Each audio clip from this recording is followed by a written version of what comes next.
There is a kind of silence that only appears after midnight, a silence so deep it almost seems alive, breathing between the ticking of a clock, between thoughts that refuse to sleep. It is in that silence that philosophy was born. Not in the grand halls of universities or the libraries of kings, but in the quiet moments when the human mind could no longer look away from itself. For thousands of years, men and women have tried to understand the strange creature that thinks, that dreams, that fears the dark yet longs for it. They gave names to their questions: truth, beauty, being, purpose, but never found final answers. Each philosopher, in their own time, became both a seeker and a sufferer. Restless souls wandering through the corridors of thought, carrying lanterns that could only light a few steps ahead.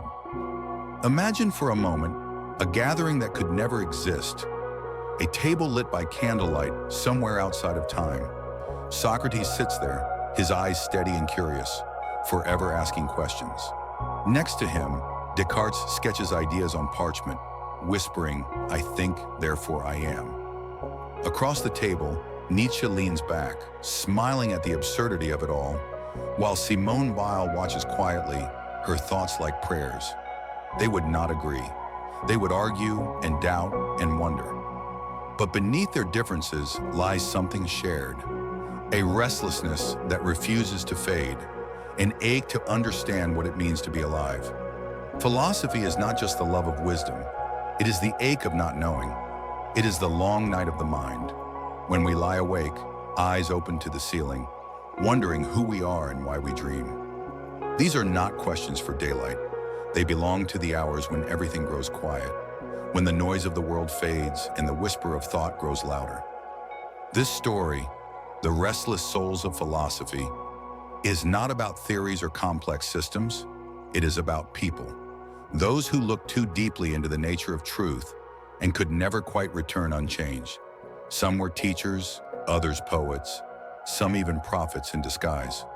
All of them, in their own way, were haunted by the beauty of the world, by its cruelty, and by the strange, endless space inside the human soul. Tonight we will travel through time, not to memorize what they wrote, but to feel what they felt. We will walk through the gardens of Athens, stand beneath the stars of the Enlightenment, and wander into the lonely mountains of modern thought, where reason begins to tremble and silence speaks louder than words. If you listen carefully, you might hear them still, voices carried softly through the centuries, like echoes in a vast cathedral of thought. They do not rest, these philosophers. Their ideas continue to move through us, whispering when we doubt, guiding when we are lost, and questioning us when we believe we have found all the answers. So take a deep breath. Let the noise of the day fall away. The night is long, but gentle. The mind is restless, but curious. In this quiet hour, we will open the pages of history and listen to those who could never stop asking. This is the story of the restless souls of philosophy, a story of longing, light, and the endless search for meaning. Every story begins with a question, and philosophy, the oldest story of them all, begins with a man who chose to ask instead of to sleep. Socrates, the midwife of the soul. In ancient Athens, among marble pillars and dust-covered streets, there walked a man who owned nothing but questions. His name was Socrates. He spoke to everyone, soldiers, merchants, poets, children, asking, always asking, what is justice? What is virtue? What is the good life?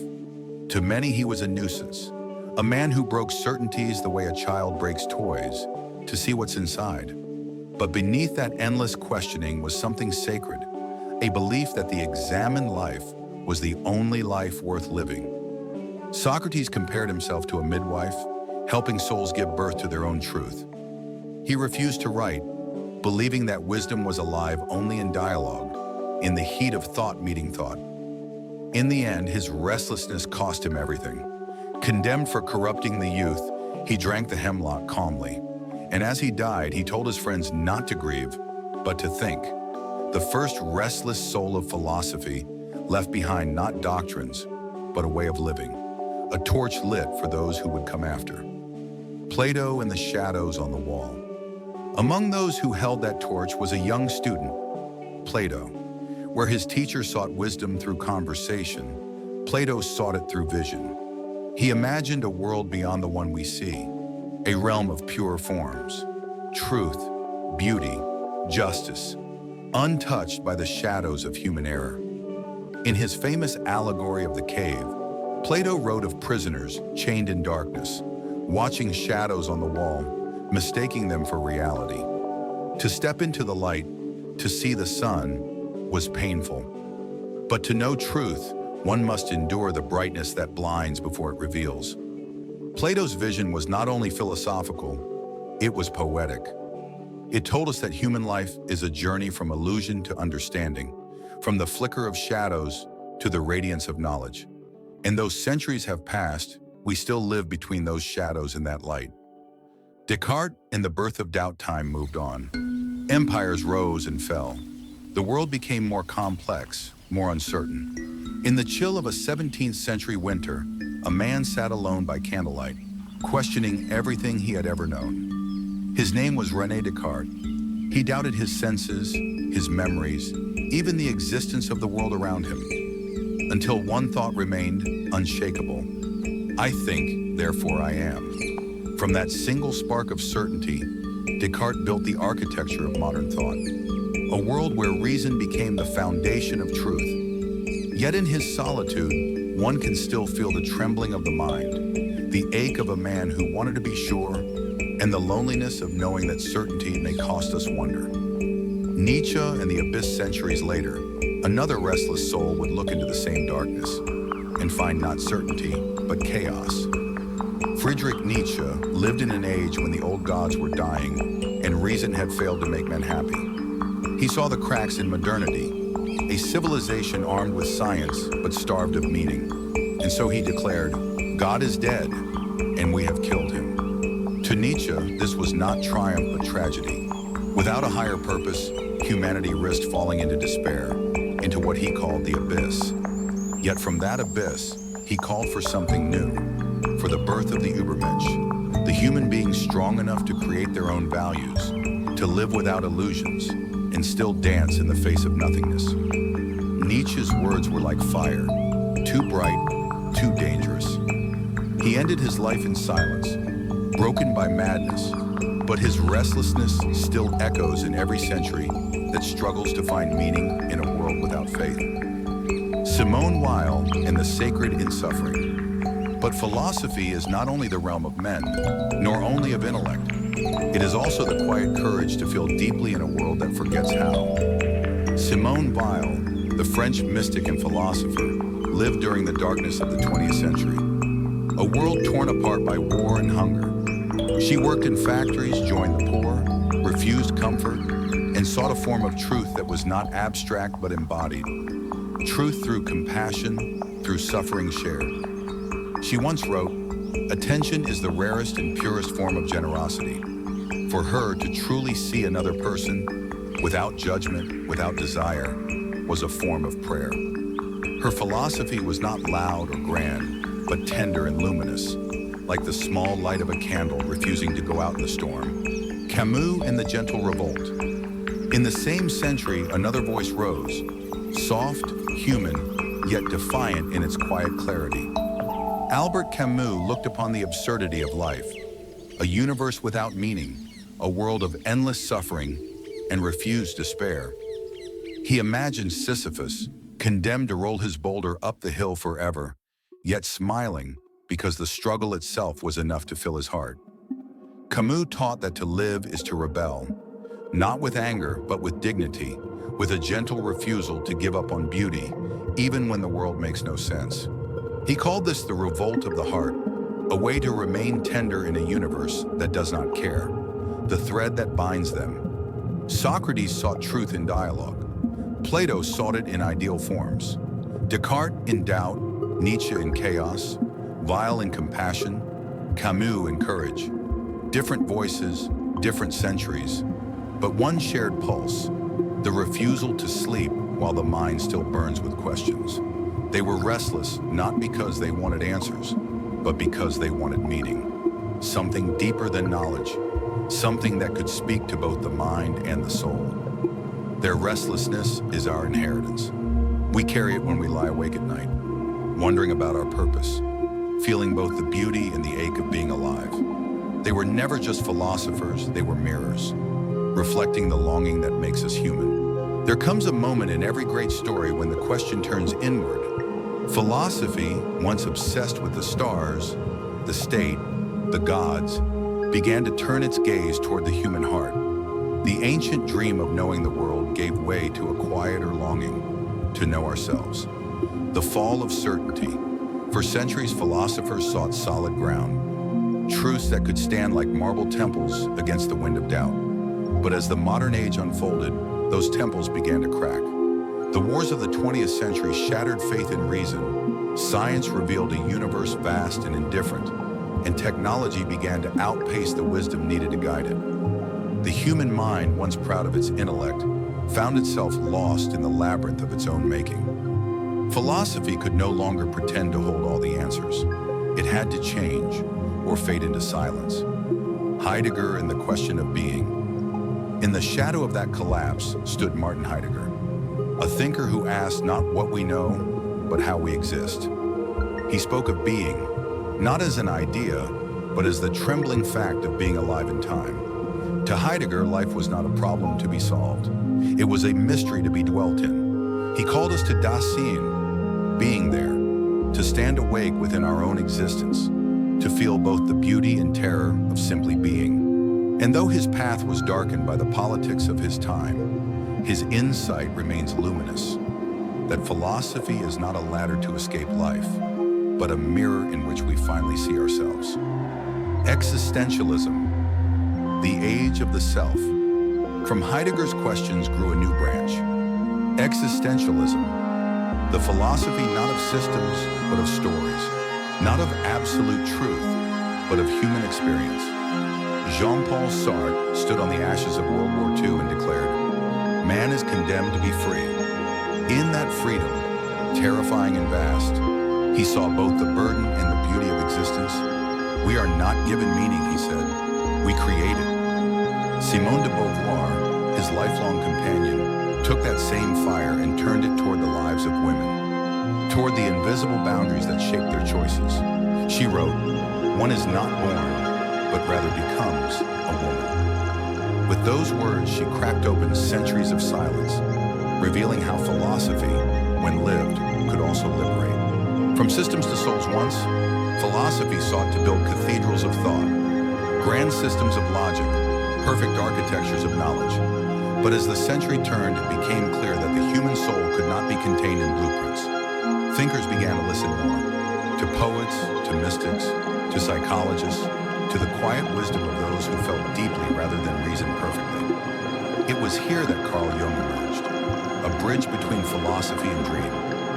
Jung taught that the unconscious was not a dark pit to be feared, but a vast ocean of symbols, myths, and forgotten truths. To meet our shadow, he said, is to reclaim the parts of ourselves we have denied. The restless soul does not silence the darkness. It learns to walk within it, guided by the flicker of its own lantern. The quiet philosophers. By the late 20th century, philosophy had splintered into many paths. Some turned to language, others to politics, some to logic, others to art. But beneath it all, a quieter current began to flow. A philosophy of listening, of being present, of seeing the sacred in the simple. Hannah Arendt, reflecting on the horror of totalitarianism, reminded us that evil can be banal, not monstrous, but thoughtless. Her words were a call to awaken conscience, to keep thinking even when the world stops.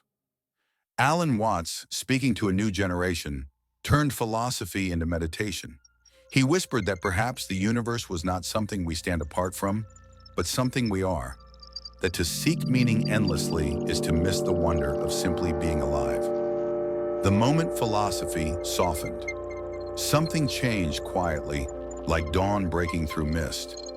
The age of grand systems gave way to an age of gentle reflection. Philosophy was no longer about conquering truth. It was about making peace with mystery.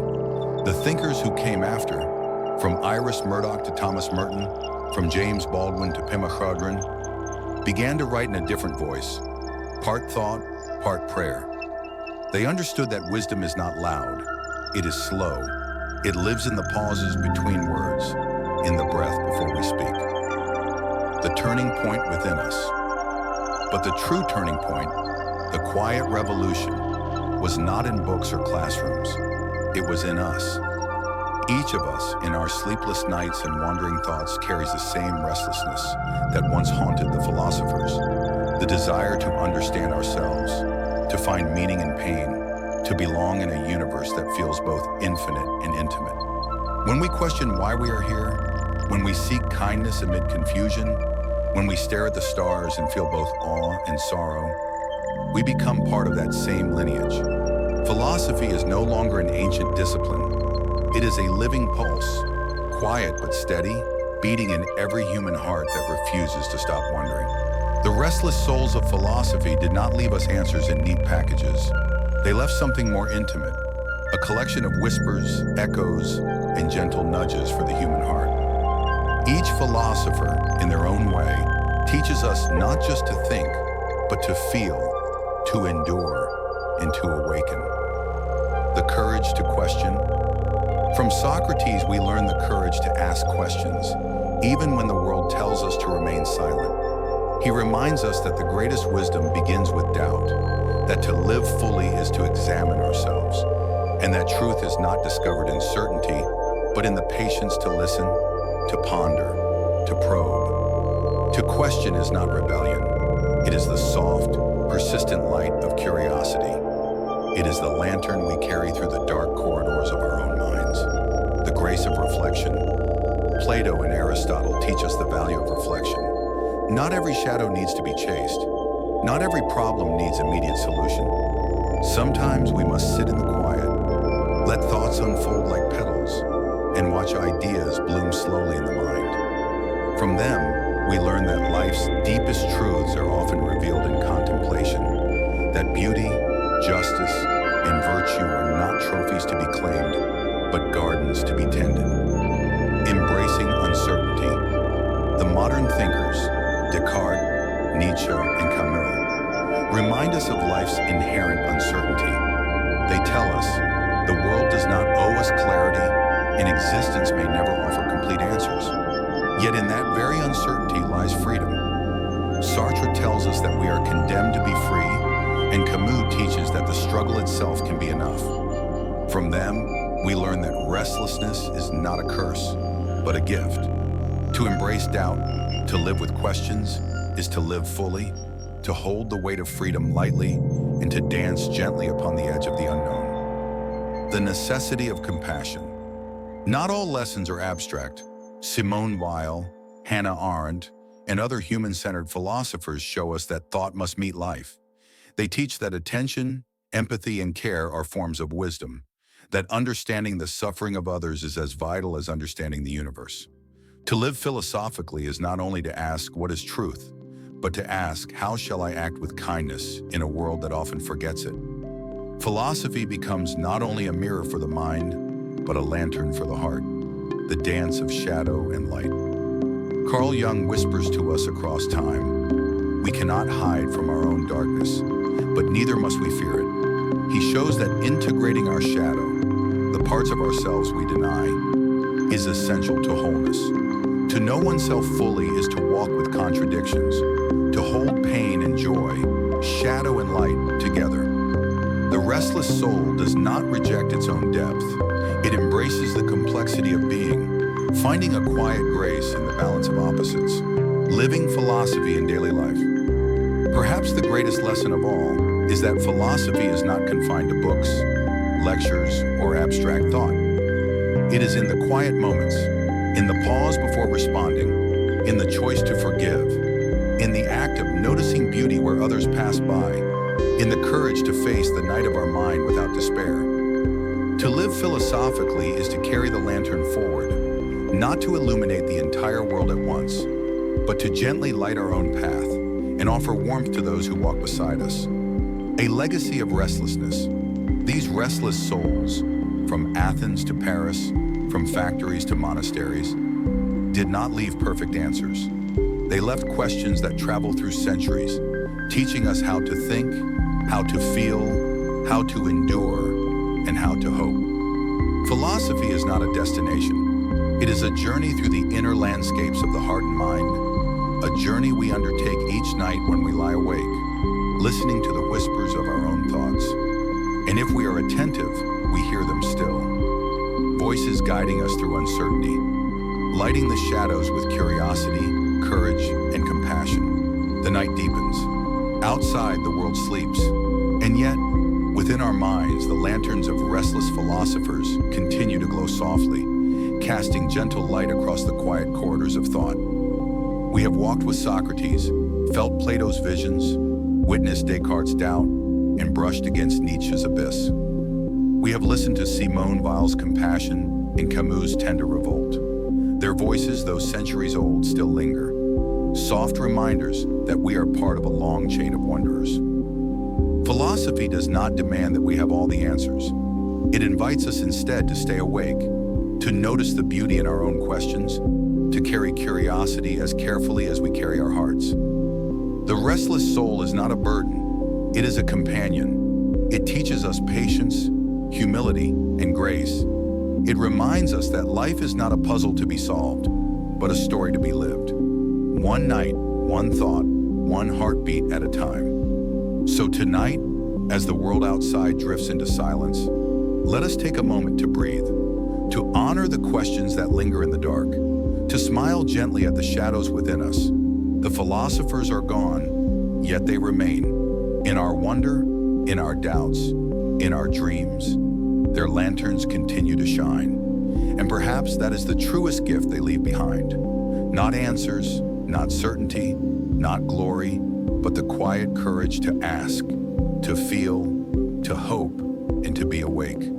In the stillness, we can hear them whisper, "Keep walking, keep wondering, and let your own light shine, however small, however gentle, through the darkness of the night." The night is vast. The mind is restless. But in that restlessness lies life, and in life lies the soft, enduring glow of wisdom. Let us close our eyes, carry these lessons gently into our dreams, and awaken tomorrow, ready to walk once more with the restless souls of philosophy.